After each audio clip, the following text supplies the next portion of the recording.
Germany's recent election results have signaled a major shift in its political landscape. The Christian Democratic Union, that is CDU, led by Friedrich Merz, secured 28.5% of the total vote, outperforming the far-right Alternative for Germany, that is AfD, which garnered 20% votes. However, this victory marks the end of an era for Angela Merkel's legacy, as Merz plans to take Germany in a drastically different direction. So who is Friedrich Merz and what his victory could mean for Germany and Europe? Well, let's find out. I am Shivangi and you're watching India TV.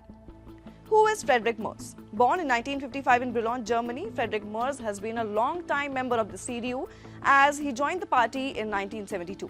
He studied law and later worked in the legal and finance sectors, eventually returning to politics in the 2010s.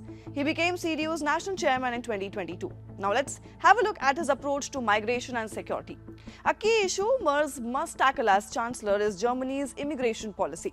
In stark contrast to Merkel's stance, Merz has promised to take a harder line, focusing on tightening Germany's asylum as well as immigration laws. He has even proposed a controversial plan to turn away more asylum seekers, aligning himself with the far-right AfD, a move that has raised concerns about his approach to human rights as well.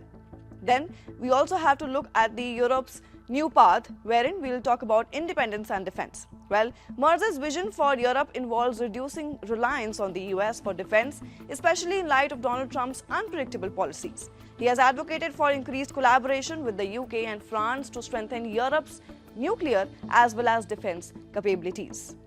And that's not all. Merz has promised to boost Germany's defense industry and is open to considering common European Union borrowing for defense purposes. Then, we also have to look at his support for Ukraine and his stance on Russia. Well, Merz has been a strong supporter of Ukraine in its conflict with Russia. Unlike his predecessor Olaf Scholz, Merz has expressed willingness to send more military aid, including long-range Taurus missiles, and is also open to deploying German troops in Ukraine, thus positioning himself as a more hardline figure on Russia.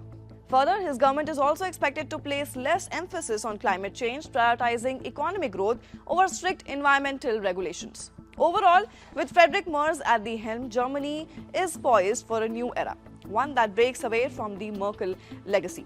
Now, whether his policies on migration, defense, energy, or social issues will reshape Germany's role in Europe and the whole world, this remains to be seen. But what is certain, however, is that Merkelism is now a thing of the past.